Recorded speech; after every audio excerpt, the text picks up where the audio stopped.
The best and the worst things in boxing in March 2024.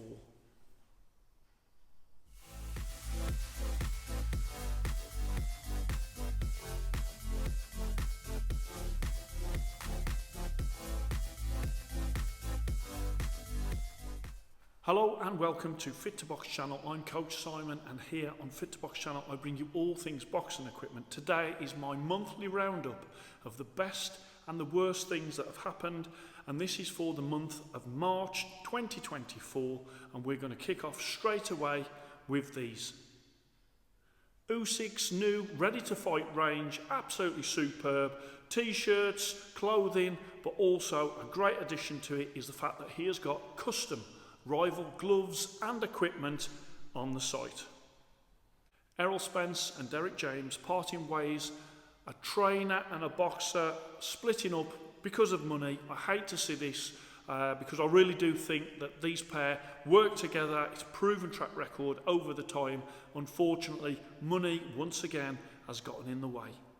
Here we got the Boxmaster paddles, and these paddles, as you can see, they've got some front protection to guard the trainer's hand from the boxer punching them in the hand. Now, many people would think, oh my God, how bad is the aim of the boxer that they're not going to hit the top of the paddle, but they're going to hit the hand of the trainer. Let me tell you that this does happen more than you would think. And I'll tell you what, when someone punches and it goes down the paddle and it hits the trainer's hand, whether it's their thumb, their knuckles or their fingers, it can hurt and it can lead to injuries. So I think from Boxmaster, this is a brilliant design. I'm surprised that people haven't thought of this before, but fair play to Boxmaster.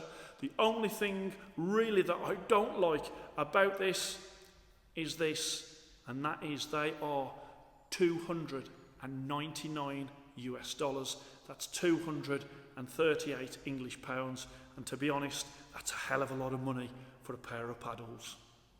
TSDK Customs, obviously I'm highlighting more and more custom places on the channel, and TSDK Customs are really smashing it out. I mean, there's two that I'm going to show you today. The Jordan boots, which I think is a great update on those boots, great customization, and also they've done a beautiful Nike Hyper KO as well. So check them out on Instagram and follow what they're doing.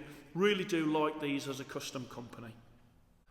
Amanda Serrano pulling out on the actual night of the fight. She had to get into the ring, apologise to the fans, having to pull out due to a hair chemical that had been used on her hair that had affected her eyes. She was absolutely gutted, you could tell, but there was a fair few people that wasn't happy with the situation. Of course, once that she was taken off that bill, then that bill basically didn't look good. Fury's suit, with his WBA, WBC, IBF and WBO belts all over it. I'll tell you what, there's not many people that could pull off that suit. Tyson Fury is definitely one of them. Also, while we're on Tyson Fury, his weight loss transformation, I really do think that he took Ngannou very lightly, turned up, just thought he was just going to win. Obviously, that's not what happened in terms of the fight. He struggled against Ngannou. It looks like he's got his act together and he's training hard for the Usyk fight. And now we come on to Rolling Stone magazine, and they came out with their best gloves. Okay, they gave us 5 gloves and I'm going to cover them off now. Okay, now if I was looking to see and recommend me boxing gear, would I go to Rolling Stone magazine, a music magazine? I don't think I would. I think I'd go to, perhaps Fit to Box channel or some other reputable boxing equipment reviewers, not Rolling Stone magazine. I think their list bears that out. Starting off, they've got their best overall gloves, and they have gone with Hayabusa T3.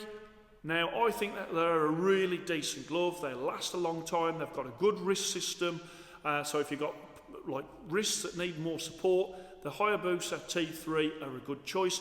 Are they the best gloves in the world? The best overall gloves in the world? Absolutely not. And here we've got Title boxing pads. Saw these on Instagram, and I think they're a great idea for gyms that are really struggling to put more bags up, or they're just struggling for space to put things to punch.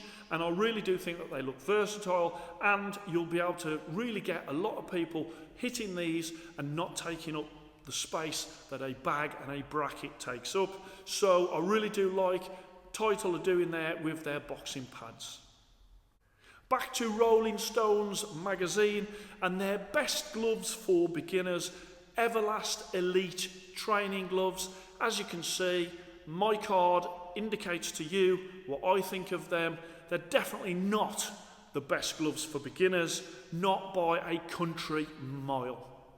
Empire bringing out, we've got a bag here from Empire, but they're also bringing out some brand new colours. So whatever the colour scheme that is in your gym, Empire have got you covered.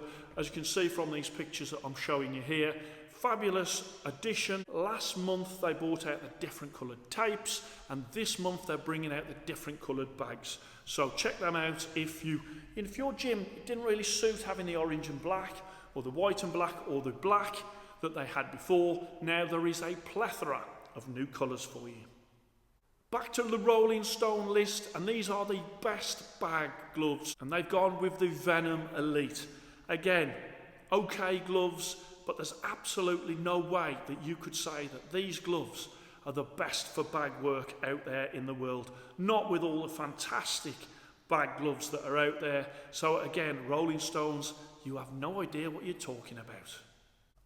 Hit and Move's 1.5 pound gloves have always been in black and gold. Now they're bringing them out in white and gold. Absolutely great. Nice to have a different colourway. Not everyone likes black and gold, and a lot of people out there will love the white and gold edition. Best gloves for sparring according to Rolling Stone Music magazine, and they've gone with Clayton Reyes. Clayton Reyes, fantastic, traditional Mexican brand, hard for sparring, still really great for sparring. I'm not knocking that. Are they the best sparring gloves in the world? I don't think they are. They are definitely sort of a quality glove. They're definitely well made. Obviously, they're trying to sort out their weight issues when it comes to 16-ounce gloves weighing 19 ounce, but I think they are doing that.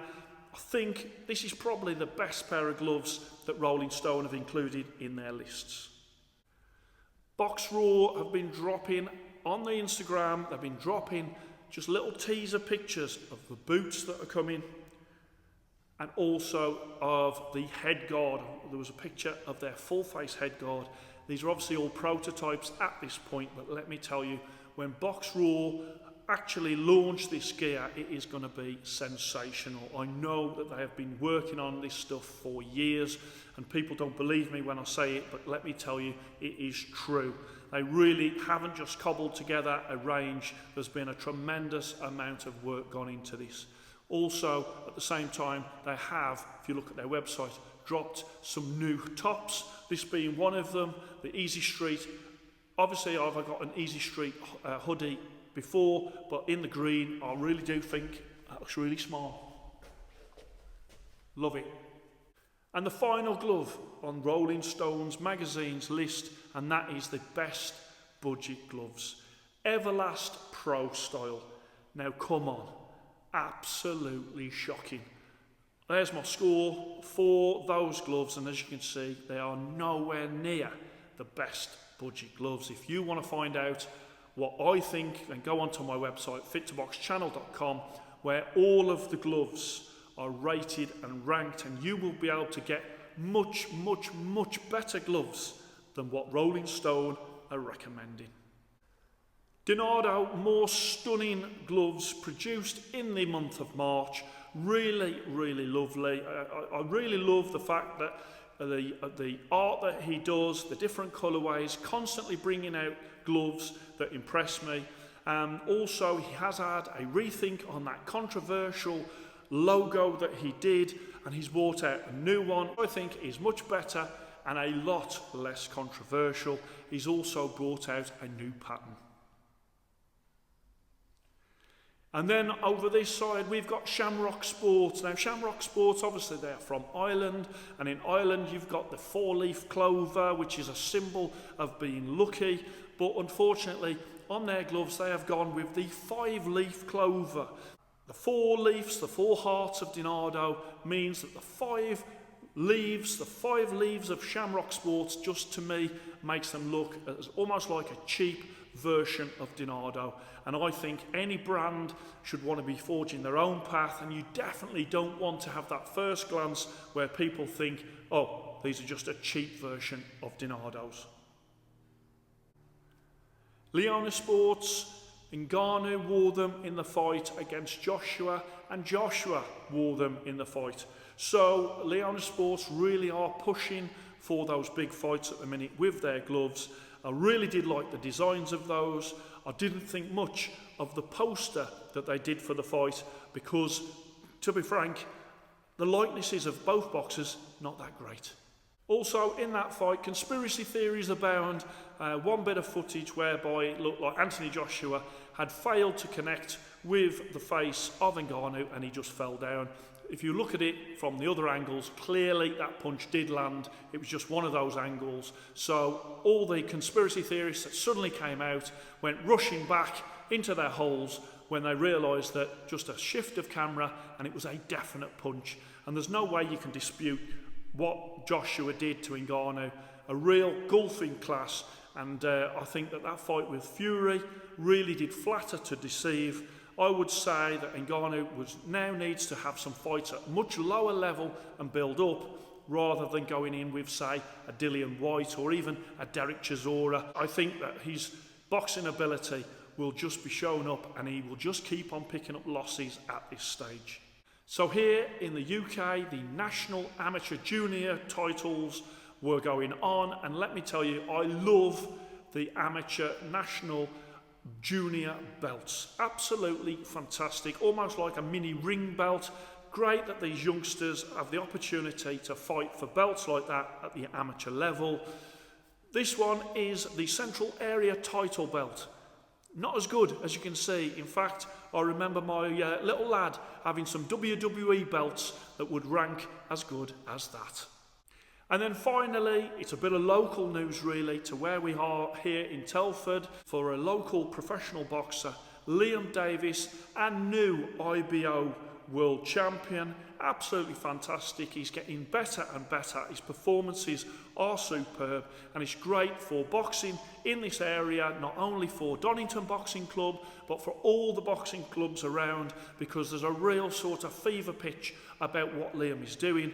I wish him all the best, and hopefully he can get one of the major titles very, very soon. I hope you enjoyed that. Please like and subscribe to Fit to Box channel, and I shall speak to you soon.